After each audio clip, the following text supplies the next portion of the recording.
नमस्कार, मैं मोविन नासरित और स्वागत का हमारे चैनल मावले सफर मीडिया में। मैं हूँ विलेपाले ईस्ट क्षेत्र में। और जैसे कि आपको पता है कि विलेपाले ईस्ट विधानसभा का सबसे बड़ा इशू अगर कोई है तो है फनल जोन का। सर, तमाम जो मुंबई के महाराष्ट्र के रहवासी है तो हमने न्यूज़पेपर में पढ़ा है फनल जोन का बहुत बड़ा इशू है, डेवलपमेंट का इशू है। तो तमाम जो मुंबई का है, क्या आप उनको बता सकते हो कि फनल जोन का इशू क्या है? फनल जोन का इशू है क्योंकि ऐसा है कि एयरपोर्ट हमारे बाजू में ही है। इसके वजह से हमको हाइट का जो मिलना है वो मिलती नहीं है जी। इसके वजह से डेवलपर कोई भी यहाँ आता नहीं है क्योंकि हाइट नहीं मिलती है तो उसके ऊपर तो उनको कुछ फ़ायदा नहीं हो रहा है, तो उसके वजह से यहाँ कोई डेवलपर आता ही नहीं है। और आज हम लोग 70 साल से यहाँ रह रहे हैं। ओके। और 70 साल के बाद भी अभी बिल्डिंग की कंडीशन ऐसी हो रही है, रिपेयरिंग हर 2 साल में 2-3 लाख का खर्चा हमको करना पड़ता है, फिर भी वो हम सेटिस्फाइड नहीं है। कहीं ना कहाँ से लीकेज ऐसा सब हो रहा है। इसको नया ही बनाना चाहिए हम लोग के, लेकिन फनल इशू के वजह से डेवलपर यहाँ पे कोई आता नहीं है क्योंकि उनको कोई फ़ायदा नहीं हो रहा है इसमें। जी। कोई बिल्डिंग 30 या फिर 40 वर्ष तक खड़ा रह सकता है, तो उसके बाद उसको मरम्मत करना पड़ता है या फिर तोड़ के वापस से रिडेवलपमेंट करना पड़ता है। परंतु बहुत सारी यहाँ पर बिल्डिंग जो 70 साल से पुरानी है, आपने कहा कि लीकेज भी होता है, तो सर जो भी खर्चा होता है तो आप स्वयं आपके खर्चे से करते हैं कि बीएमसी या फिर स्थानीय आमदार वो खर्चा करते हैं? नहीं, यहाँ कोई आमदार और बीएमसी का कोई फंड नहीं है, माड़ा का किसी का भी फंड नहीं है।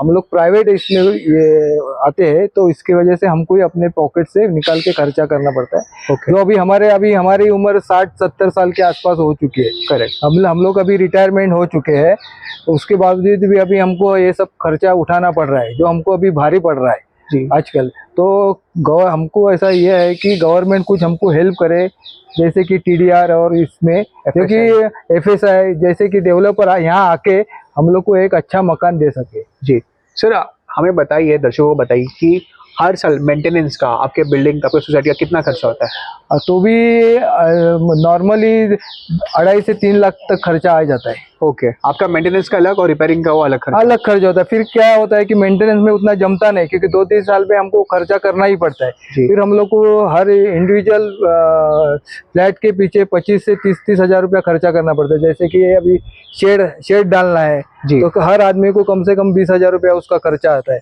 वो भी 4 महीने के लिए रहता है। हर साल वो खर्चा हमको उठाना पड़ रहा है। करेक्ट। तो क्योंकि अभी 70 साल के होने के बाद वो लीकेज तो हो ही रहा है। इतने भी कुछ हम लोग किया, तो अभी लास्ट 2 साल पहले हमने कम से कम 12 लाख रुपया खर्चा किया था रूफिंग के लिए। लेकिन उसके बावजूद भी कहीं से ना कहीं वो लीकेज हो रहा है। अभी हम लोग को इस साल में वो 20 हज़ार का हर इंडिविजुअल 20 हज़ार रुपया खर्चा करना पड़ा ये ताड़पत्री और टिन डालने के लिए। ओके जी। सर, फनल जोन में टोटल कितने घर या फिर कितने बिल्डिंग आते हैं और कितने लोग इफेक्टेड है? करीब समझिए कि लाखों बिल्डिंग फनल जोन में आ रहे हैं। पार्ला ईस्ट तो करीब 50% फनल जोन में, हम टोटल फनल जोन में आ रहे हैं जी। यहाँ देख रहे हैं ग्राउंड प्लस 1 से ज़्यादा बिल्डिंगें नहीं बन सकती हैं। तो मेजर प्रॉब्लम है कि जैसे उन्होंने बताया कि कोई डेवलपर नहीं आ रहा है जी। तो 70 साल पुरानी बिल्डिंग है, 70 ईयर्स हो गए और इसमें मेंटेनेंस बहुत ज़्यादा आ रहा है। ओके। सारे क्रैक्स आ रहे हैं, कॉलम बीम कमज़ोर पड़ गए हैं, उसकी लाइफ ख़त्म हो गई है जी। तो बहुत सारे खर्चे आने की वजह से लोग परेशान है उसमें।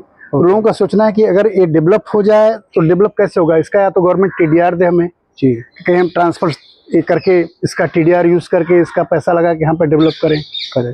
दूसरा कोई रास्ता नहीं, ऑप्शन नहीं है जी।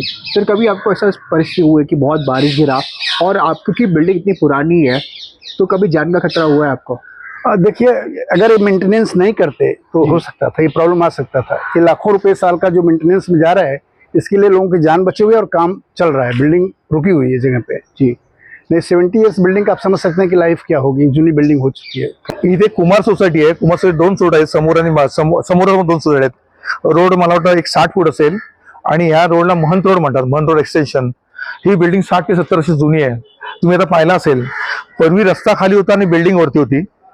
आज काय तर रस्ता वरती आलाय 3-4 फूट आणि बिल्डिंग खाली गेले, त्यामुळे या बिल्डिंग मध्ये पाणी भरतं। लोकांनी बाहेरून जिने काढले, तुम्ही पाहिलं असेल शूटिंग करून घ्या, जिऱ्या बाहेरून काढलाय आणि गेली बिल्डिंग 60 ते 70 वर्ष रखडलेली आहे, डेव्हलपमेंट होत नाही। येथे कोण बिल्डर येत नाही। याचं कारण असंच आहे की फनल झोनचा एरिया असल्यामुळे याला हाईट मिळत नसल्यामुळे लोकांचं जीवन मरणाचा प्रश्न इथेच उद्भवलाय। त्यामुळे लोकांना चांगल्या घराची अपेक्षा आहे, पण चांगलं घर बिल्डर देऊ शकत नाही। कारण का तर फनल झोन याची हाईट मिळत नाही, त्यामुळे लोकांना शेवटपर्यंत इथेच राहायचंय आणि इथेच मरायचंय। मैडम, काफी सीनियर सिटीजन और छोटे छोटे बालक भी हमने ये रहवासी ये एरिया में रहते हैं, क्या डर का माहौल होता है? देखिए हम लोग ना इधर 70 साल से रहते हैं। मीन्स अभी मेरे शादी को लिए भी 50 साल हो गए, तो हम लोग इतने साल रहते हैं। हमारे यहाँ बहुत सारे लोग हैं जो साथ में रहते हैं, लेकिन इधर क्या है, बहुत सालों से कुछ भी डेवलपमेंट नहीं हुआ। गवर्नमेंट आती है, 6-7 साल से फनेल जोन चल रहा है, उसका खाली जिक्र किया जाता है, डिसीजन नहीं होता है, ओनली डिस्कशन होता है। और all MLAs, all type of MLAs, they just do end talk, end वो बोल रहे हैं कि हम लोग आएंगे करेंगे, वोट होने के बाद कोई आता नहीं है। इतने सालों का हम तो है, तो अभी के चुनाव में at least they should listen to us and they should do something for us. ये नहीं होना चाहिए कि हम लोग ऐसे ग्रांटेड पकड़ लिया जाए। मी विष्णू केकतपुरे, मी संत जमाने रोडला प्रसाद सोसायटीमध्ये गेल्या 20-25 वर्षापासून राहतो आहे आणि आमच्या आजूबाजूला जवळजवळ 60 ते 70 वर्षापासून त्या बिल्डिंग आहे, त्यांना मेंटेनन्स आणि त्यांचं आउटगोईंग इतकं जास्त आहे की त्यांना ते आता परवडत नाही। प्रत्येक 2 वर्षामध्ये त्यांना बिल्डिंग रिपेअर करावं लागतात आणि त्यांना त्यांचा खूप खर्च येतो। ह्या तिच्यात विमानाच्या फनेल झोन असल्यामुळे इथे कोणी बिल्डर यायला तयार नाही, कारण की इथे त्यांना हाईटचा रिस्ट्रिक्शन्स आहे, त्यांना मिळत नाही हाईट आणि त्यांना प्रॉफिटेबल होईल नाही। याच्यासाठी सरकारने काहीतरी याच्यावरून मार्ग काढायला पाहिजे।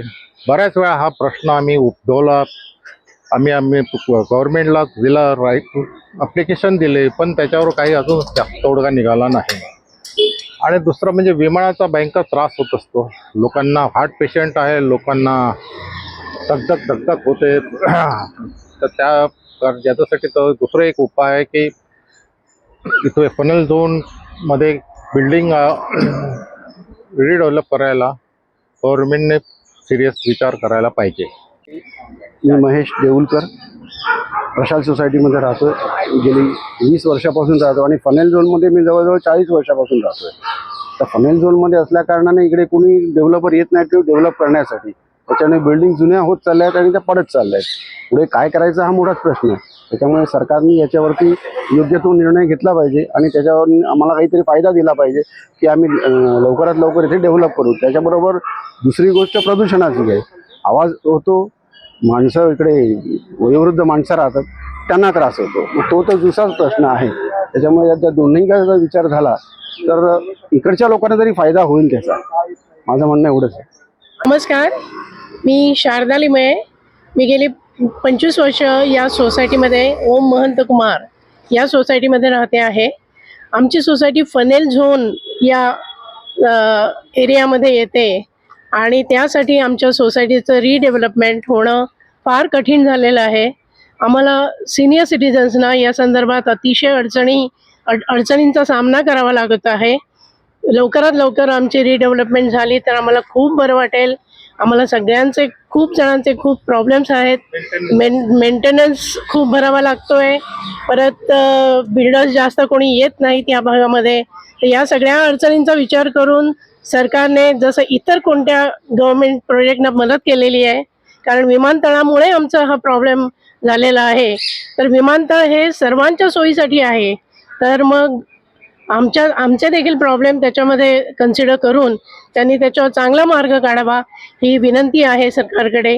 माझं नाव चंद्रकांत कदम, मी ओमेश्वरी बिल्डिंग नंबर 1 मध्ये गेली 40-42 वर्ष राहतो आहे आणि आमची बिल्डिंग 1967 सालचं रजिस्ट्रेशन आहे, पण 60 वर्ष जवळजवळ झालेली आहेत। ती बिल्डिंग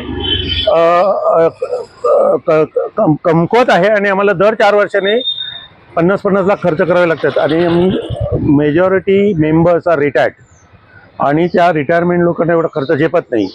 जर गव्हर्नमेंटने FSI वगैरे देऊन TDR देऊन जर केलं तर त्या याच्यात आम्ही रिडेव्हलप करू शकतो।